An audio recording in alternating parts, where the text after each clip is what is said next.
Caros amigos, bem-vindos ao Hoje na Segunda Guerra Mundial.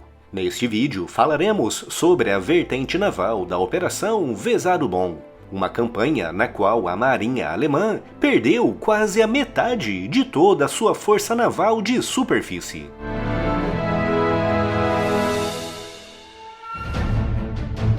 No dia 9 de abril de 1940, a Alemanha lançou uma força de quase 140 mil soldados contra a Dinamarca e a Noruega. Uma campanha batizada de Operação Weser Bonn, que tinha por objetivo garantir que a rota da maior fonte alemã de minério de ferro, que passava pela Noruega, seria mantida sempre aberta, ao mesmo tempo em que negava aos britânicos o controle da margem norte do Mar Báltico.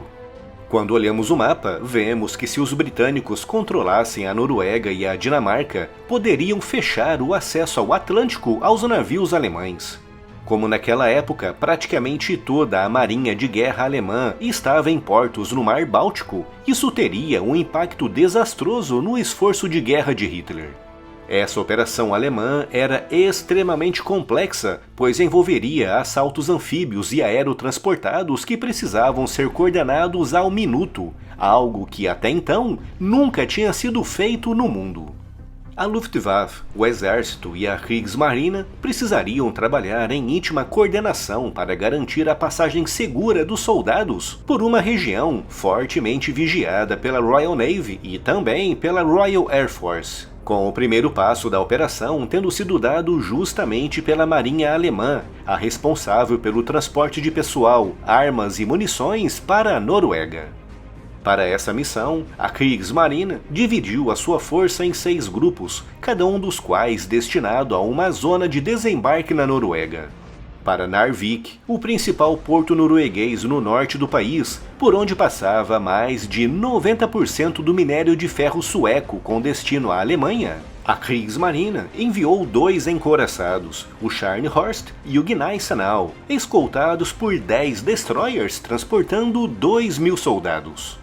Trondheim, entre Narvik e o sul norueguês, era vital para garantir o controle do interior da Noruega, com os alemães enviando para lá o cruzador Almirante Ripar, escoltado por 4 destroyers com quase 2.000 soldados. No sul do país, para Bergen, os alemães enviaram os cruzadores Köhn e Königsberg, acompanhados por 10 outras embarcações transportando 1.500 soldados. Para Kristiansand foi enviado o cruzador leve Karlsruhe, acompanhado por outros 7 navios transportando 1.000 soldados. Para Egersund foi enviado um pequeno destacamento de 200 soldados. E finalmente para a capital, Oslo, os alemães enviaram o cruzador pesado Blücher e o cruzador pesado Lützow, com outras 11 embarcações transportando mais de 2.000 soldados. Logo no dia 8 de abril, partes dessa gigantesca frota alemã começaram a ser vistas no Mar do Norte, com um deles tendo sido afundado por um submarino polonês. E no dia seguinte, 9 de abril, a frota alemã começou a chegar aos seus respectivos destinos, levando as baterias costeiras norueguesas a abrirem fogo, com as baterias da fortaleza Oscarsborg afundando o cruzador pesado Blücher, resultando na morte de 1.000 alemães. Nesse mesmo dia, a Royal Navy, alertada pelos avistamentos do dia anterior, chegava à costa norueguesa em diversos destacamentos e grupos de batalha, com destaque para a 2ª Flotilha de Destroyers do Comodoro Bernard Warburton Lee, composta por 5 destroyers da classe H. Nas primeiras horas da manhã do dia 10 de abril, a flotilha entrou no fiord que dá acesso ao importante porto de Narvik, encontrando 10 destroyers alemães e diversos navios de apoio logístico. A batalha que se iniciou ficou conhecida como a Primeira Batalha Naval de Narvik e resultou em pesadas baixas para ambos os lados, com os britânicos perdendo 2 destroyers, com o terceiro ficando gravemente danificado da sua força original de 5. E com os alemães, da sua força de 10 destroyers, perdendo 2, com outros 4 ficando danificados, perdendo também 7 navios de apoio logístico. As batalhas foram tão duras e os navios combatiam tão próximos que ambos os comandantes, tanto o britânico como o alemão, morreram em combate. Ficou imediatamente óbvio para os britânicos que Narvik era muito importante para os alemães, com a Royal Navy enviando para lá uma força muito maior de combate, composta por um encouraçado, 9 destroyers e um porta-aviões, com essa força se aproximando de Narvik no dia 13 de abril, iniciando aquela que ficaria conhecida como a Segunda Batalha Naval de Narvik. Uma batalha que resultaria em uma grande vitória britânica, com todos os destroyers alemães em Narvik tendo sido afundados, além de um submarino. E em outros pontos da costa norueguesa, as baterias costeiras cobravam também as suas vítimas.